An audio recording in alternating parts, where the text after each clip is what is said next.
from where we ended. We're looking at exponential and logarithmic functions.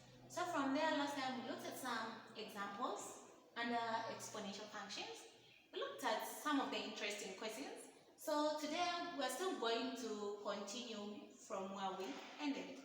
And today we're going to look at other interesting questions, of course. So today we'll start with an example from where we ended because we're just building it up.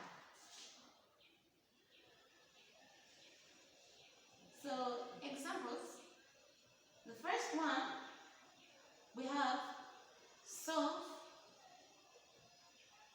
the following. And the first question we've been given 3 raised to the power x, which is equal 81. Then the second one we have 8 raised to the power x 0.25. So we'll start with these two. Okay, so now that we've been asked to solve the following, which simply means we need to solve for x, which is here, which we have. So let us look at this. When we look at what we have, this is 3 raised to the power x being equal to 81. The first thing that we have to consider is for us to rewrite this 81 in form of the exponential function. And when we look at this 81, in order for us to write it as an exponential function, we're going to see something interesting. So this side we have 3 raised to the power x, which is being equated to. This one we're also going to write it in an exponential form. And when you write this in the exponential form, this is going to be 3 raised to the power 4. Because 3 raised to the power 4 is actually going to give us 81. Then from here, we have this and this that being equated to each other. So we're just going to consider the exponents. So this simply tells us that this x is actually equal to 4. And when we replace this 4 where we have x, it's actually going to give you 81. How about the other example where we have x raised to the power x being equal to 0.25. What is 0.25? By the way, 0.25 you can just rewrite it as 25 divided by 100. Then this side we have 8 to the power x. So when we do this simply tells us that this can still be reduced, because 25 can go both into 25 as well as into 100. So what we have here, this is just going to be 8 raised to the power x, then on the other side we have 1 raised to the power 4. And whenever we have something like this, 1 over a certain number, when we take it into exponential functions, this one we can still rewrite it in a certain way or in a certain form. So let us look at this. This one, when you look at 8 can be written as 2 raised to the power 3, everything raised to the power x. Then on the other side, this one is the same as having 4 raised to the power negative 1. We see that. So when we look at this, which we have here, it simply tells us that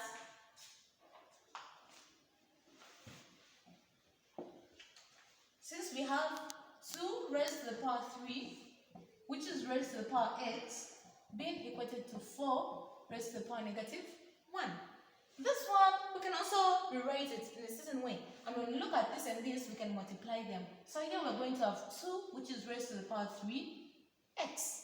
Then, on the other side, 4, we'll try to write it in the same base of what we have. So this is going to be 2 raised to the power 2. Then we have negative 1 on the other side, which is 2 raised to the power 3x being equated to 2 raised to the power negative 2. We have now the same basis, both sides. So here we can now equate the exponents which we have, which is 3x being equated to negative 2. And since we're interested in finding the value of x, we're going to divide both sides by 3, even this side by 3. So this and this goes, we remain with x being equal to -2/3. And we're done. So these are the two examples that we've looked at. But of course, whenever there's any example, you should try out something. So I'm going to write for you a question which you're going to try.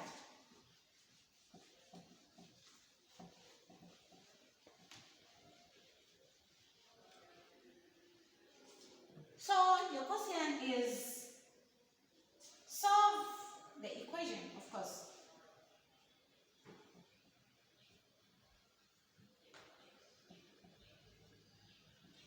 Since it's only 1, then you have 2 raised to the power 2x plus 3.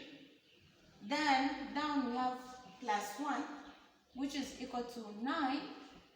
And it's being multiplied by 2 raised to the power x. That is what you have. So I want you guys to try this one out and tell me what you think before we can proceed. So from this question, instead of you guys to go with 1, I'm going to add another one for you. Well, we have 2 raised to the power 2x plus 1. Then we have plus 15 multiplied by 2 raised to the power 2x minus 8 equal to 0. Simple, right?